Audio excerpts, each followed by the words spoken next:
Muy buenos días, hermanos, que el Señor les bendiga. Continuamos en nuestro recorrido capítulo por capítulo, verso por verso. Aquí en Primera de Juan, capítulo 5. Nos habla de la fe que vence al mundo.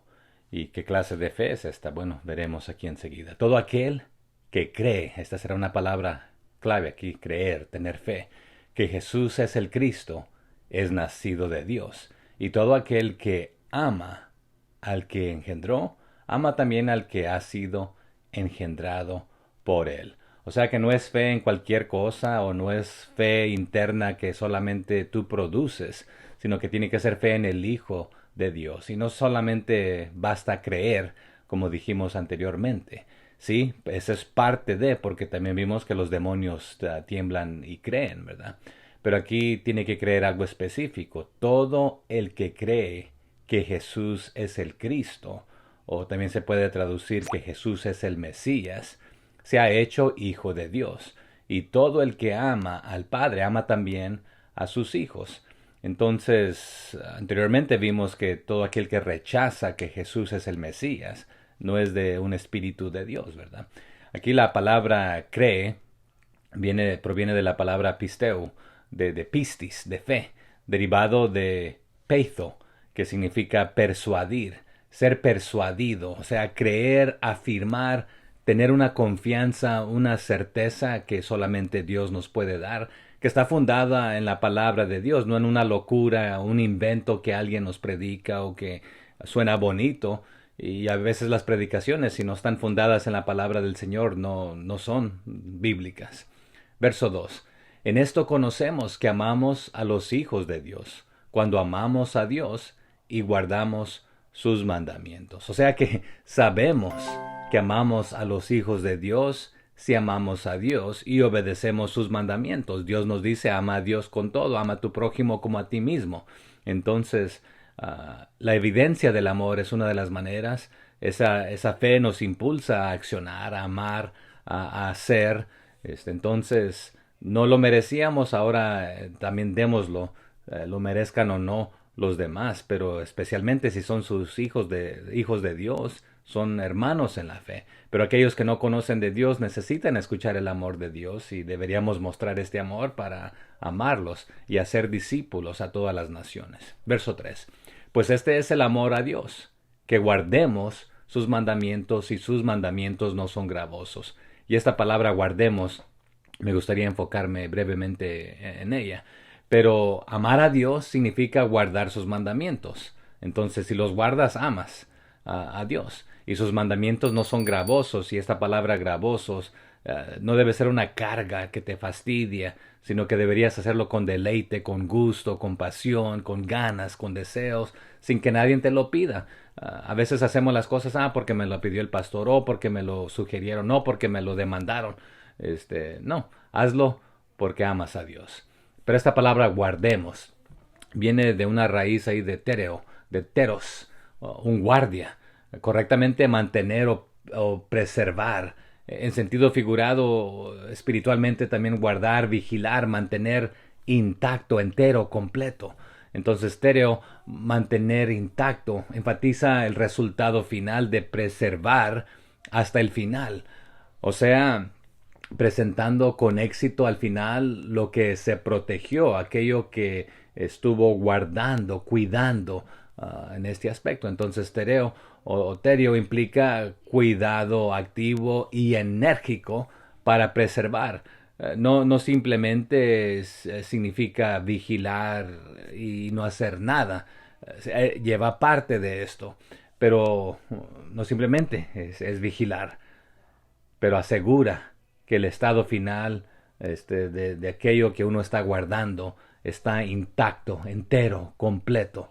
Y vamos a desglosarlo y profundizarnos un poquito más. Pero esta palabra tereo, se usa literalmente hoy en día, pero se utilizaba en la antigüedad de un guardia que observa con un ojo protector para garantizar la seguridad final de los prisioneros. Entonces el guardia, su tarea, su labor, su trabajo, él con su vida tenía que proteger a aquellos. Recordemos cuando Jesús resucitó y los que estaban guardando la tumba temían por sus vidas. ¿Se acuerdan también cuando la cárcel fue abierta? Los soldados quisieron quitarse la vida porque dijeron los prisioneros han huido. Tenían que guardar y cuidar aquello con su propia vida. Entonces garantizar que aquello iba a estar salvo y seguro y entero, así como se lo entregaron para regresarlo, ¿verdad? Entonces, terio se usa de manera preeminente para Dios también, que protege a su pueblo, manteniéndonos intactos mediante una vigilancia siempre vigilante, que logra su objetivo final, su propósito eterno.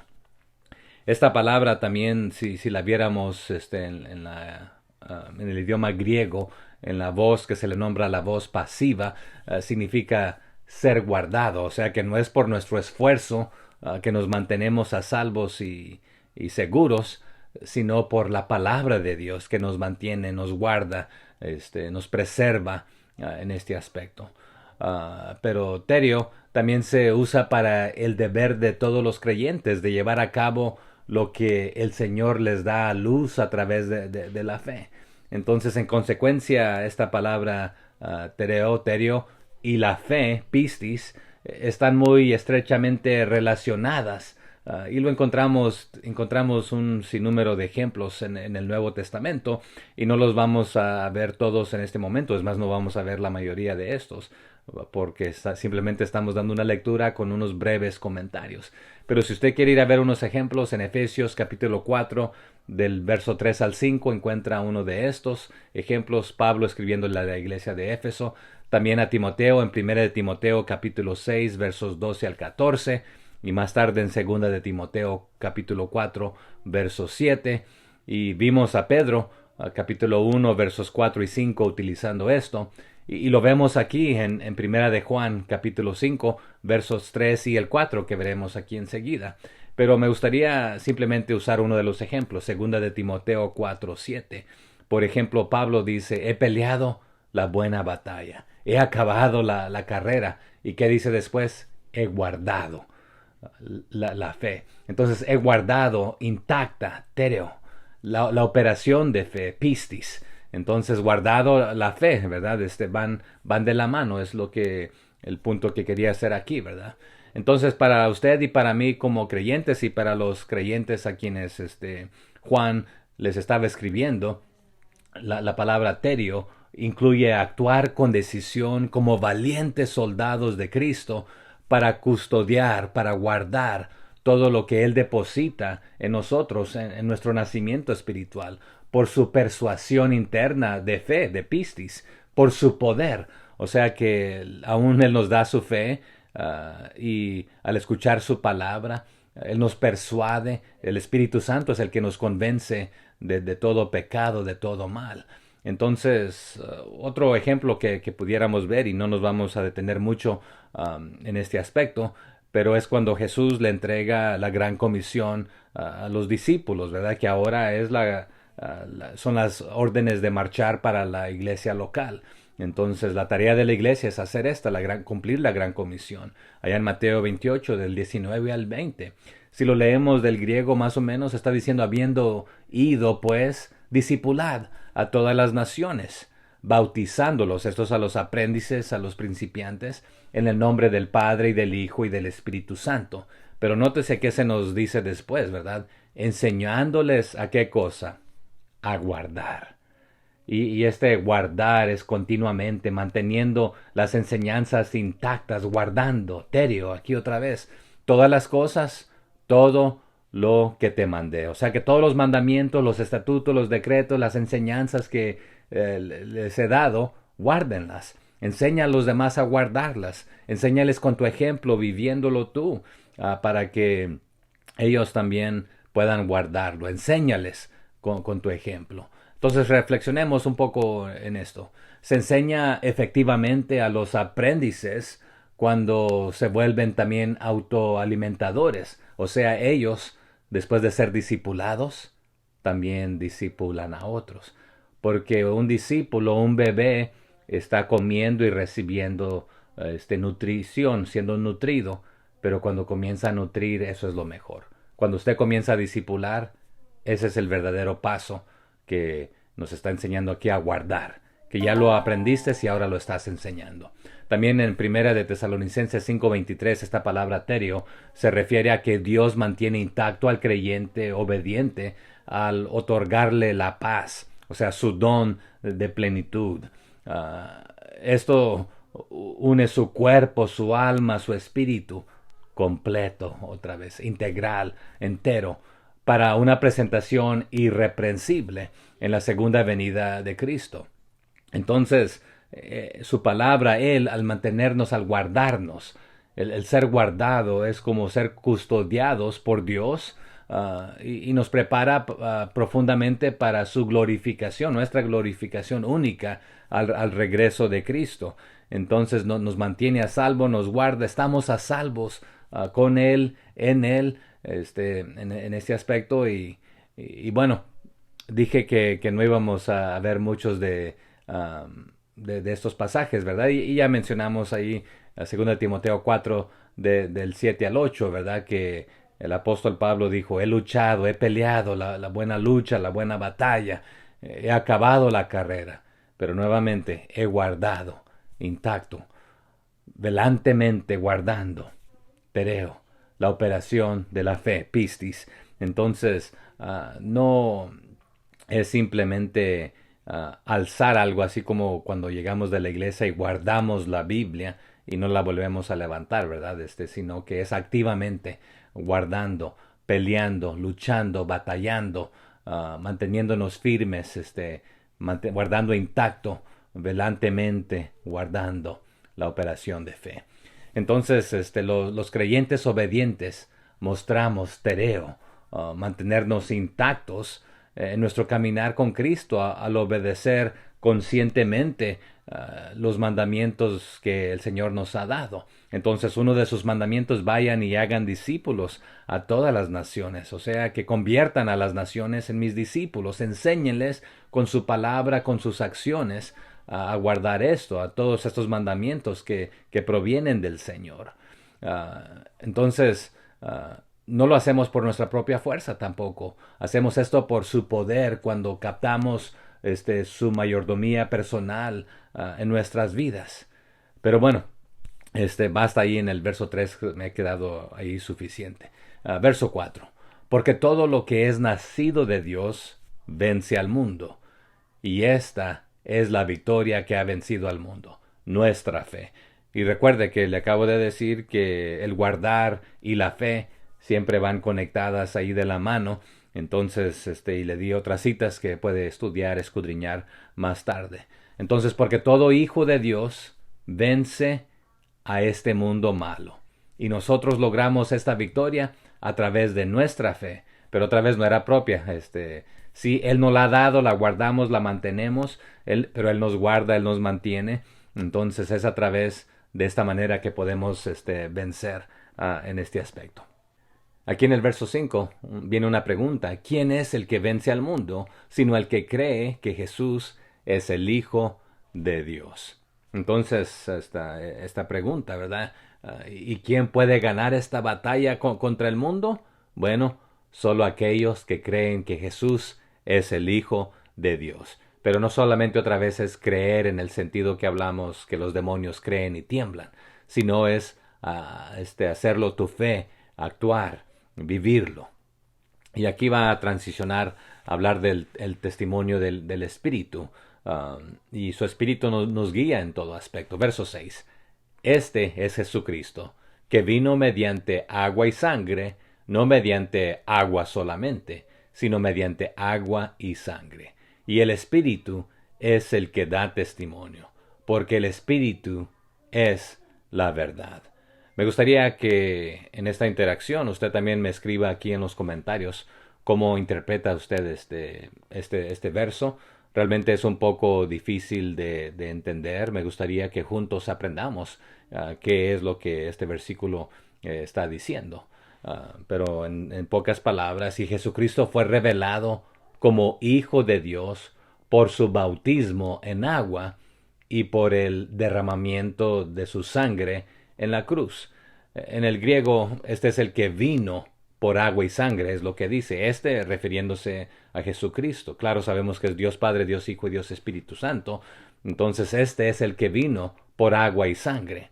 No solo por agua, sino por agua y sangre y el Espíritu, que es verdad, lo confirma con su testimonio. Recordemos que Nicodemo, Juan es el que está escribiendo aquí, Juan escribió también allá el ejemplo de Nicodemo, y él no podía entender lo del Espíritu, lo de del agua, lo de la carne. Entonces el Señor le ayudó ahí, y ese pasaje nos ayuda a interpretar un poco ya que viene del mismo autor. Pero el siguiente verso, el 7, nos ayuda también a aclararlo un poco. Porque tres son los que dan testimonio en el cielo: el Padre, el Verbo, ¿quién es el Verbo? Jesús, ¿verdad? Y el Espíritu Santo. Y estos tres son uno. Entonces, lo habla en plural, pero en singular también al mismo tiempo, y eso es lo difícil de entender y captar nuevamente. Pero está diciendo así que tenemos estos tres testigos.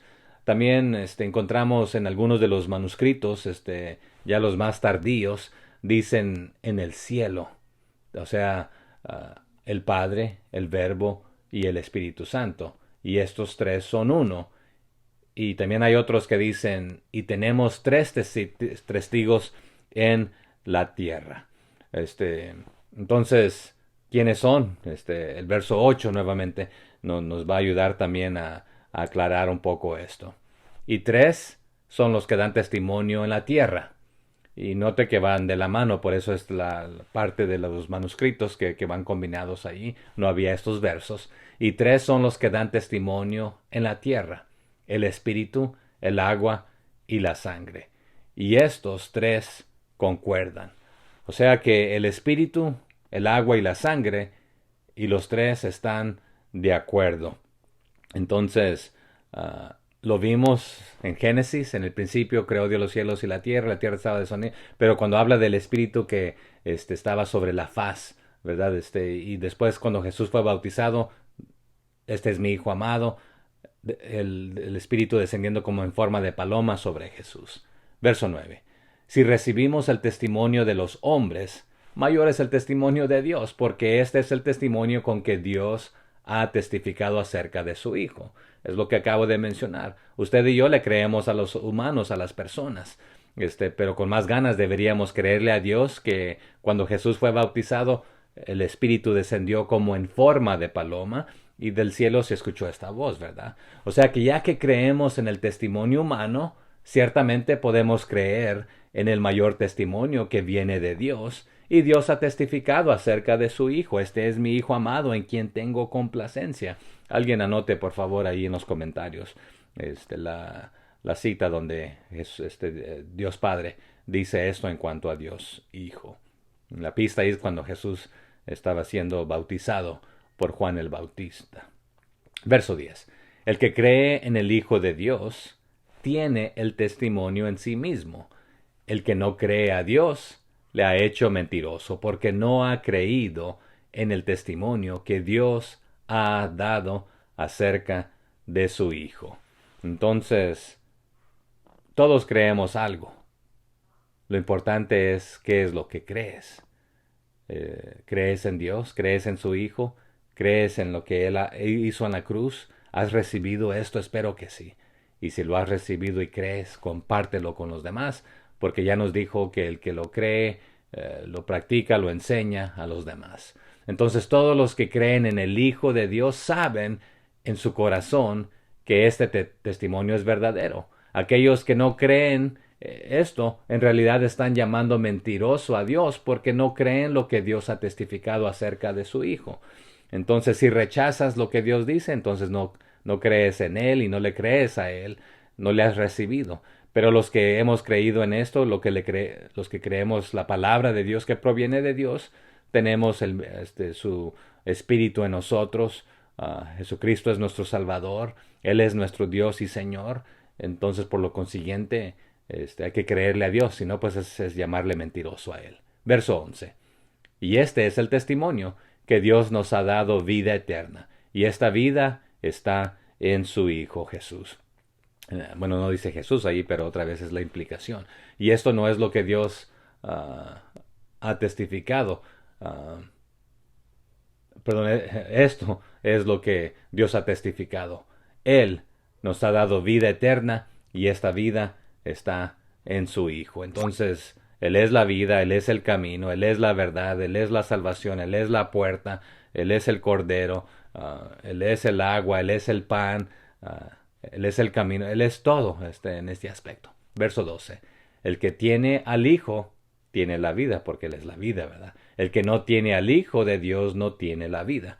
O sea que el que tiene al Hijo tiene la vida, el que no tiene al Hijo de Dios no tiene la vida, ¿ok? Entonces, nuevamente, Él es la vida, Él es la puerta, Él es la salvación, Él es nuestro todo. Si lo rechazas y no crees en Él, entonces le estás llamando mentiroso a Dios y tu verdad con que niegas a Dios sale siendo la verdad y Dios es el mentiroso.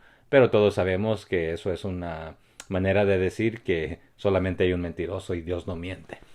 Y aquí entramos a hablar del conocimiento de la vida eterna en el verso 13. Estas cosas os he escrito a vosotros que creéis en el nombre del Hijo de Dios, para que sepáis que tenéis vida eterna y para que creáis en el nombre del Hijo de Dios. Y aquí pues prácticamente llegamos a la conclusión de este capítulo y con el motivo que les he escrito, les está diciendo aquí Juan, os he escrito esto a vosotros, a ustedes que creen en el nombre del Hijo de Dios. ¿Con qué propósito? Para que sepáis que tenéis vida eterna. O sea que sí, ya creen, ya saben, ya conocen, pero ahora estén seguros de que tienen vida eterna, porque Dios no miente, lo que Él habla, Él cumple, y si le crees a Él, Él es el que habla verdad. Pero si no le crees, entonces le haces mentiroso. Pero esto es para que estén seguros de que tienen vida eterna.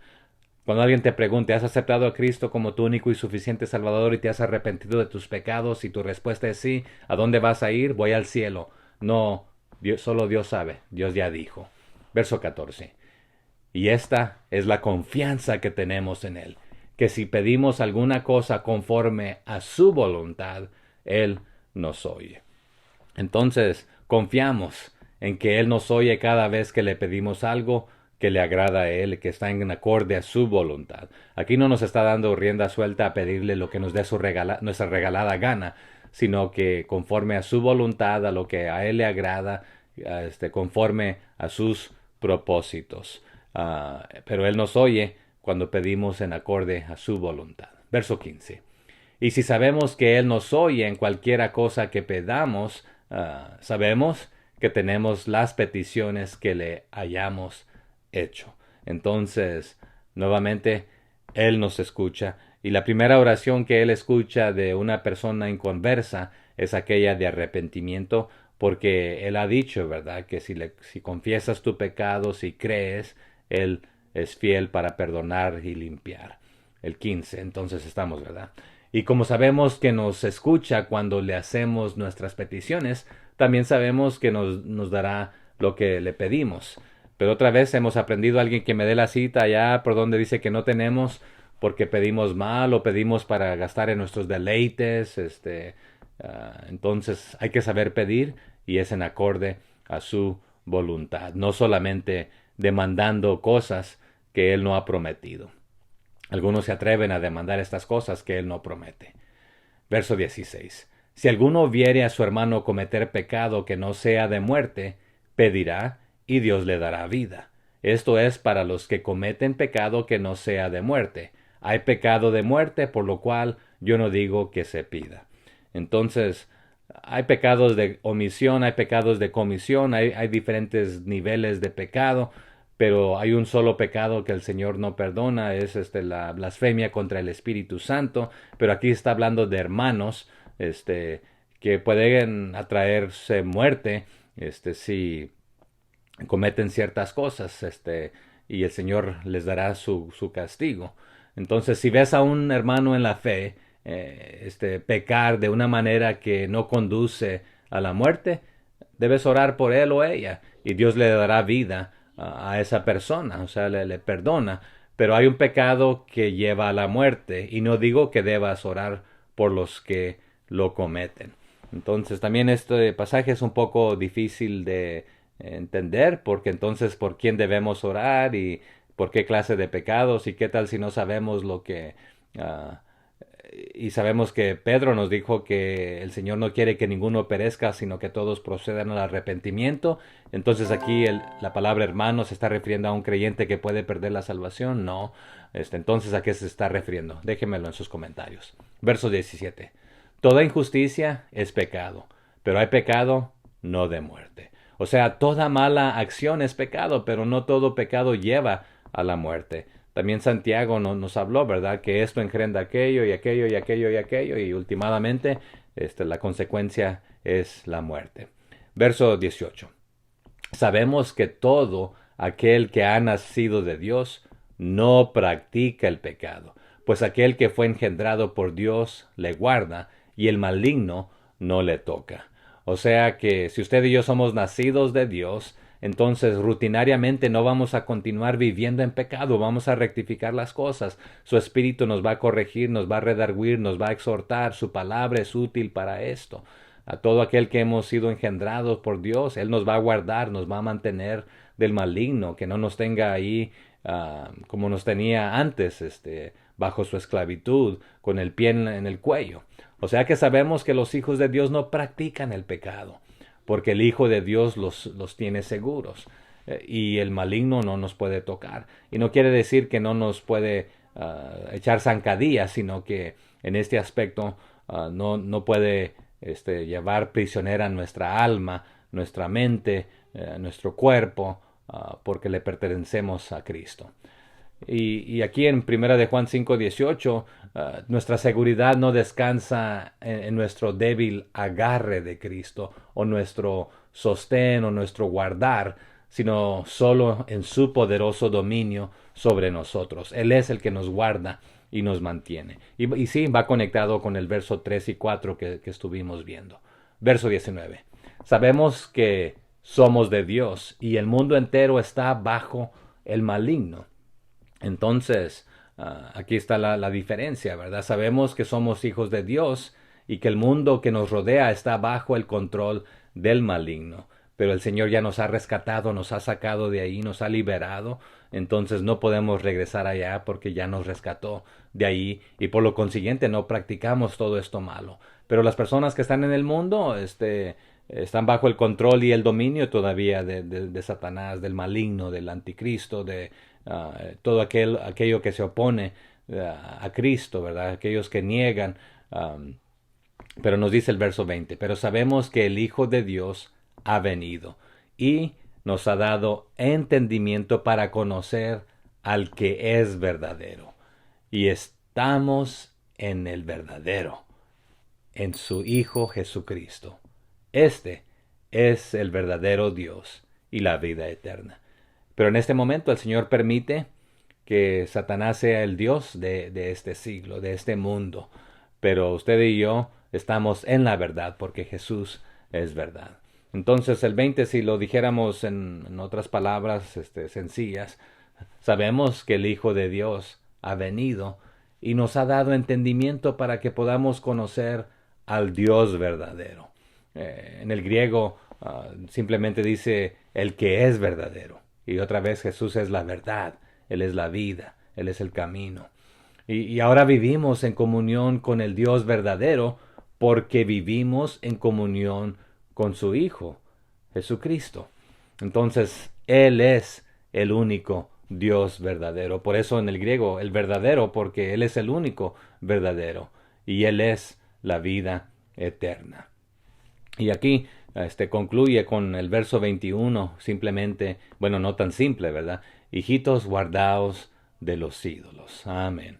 Entonces, prácticamente, queridos hijos, hermanos, hermanas, manténganse alejados de todo, de todo, de todo lo que pueda ocupar el lugar de Dios en sus vidas, en sus mentes, en sus corazones, en todo aspecto. En el griego, prácticamente dice, guárdense, guardaos de los ídolos, porque todo aquello que toma el centro de tu corazón, de tu vida, es tu ídolo. Que Dios sea tu centro. No tengamos ídolos. A veces nosotros somos nuestros propios ídolos, nuestros hijos, etcétera. Compártame lo que usted está aprendiendo. Ahí está mi lectura, y con breves comentarios. Comparta este video, suscríbase, anime a otros a asomarse a aprender juntos aquí de la palabra del Señor. Que el Señor le bendiga.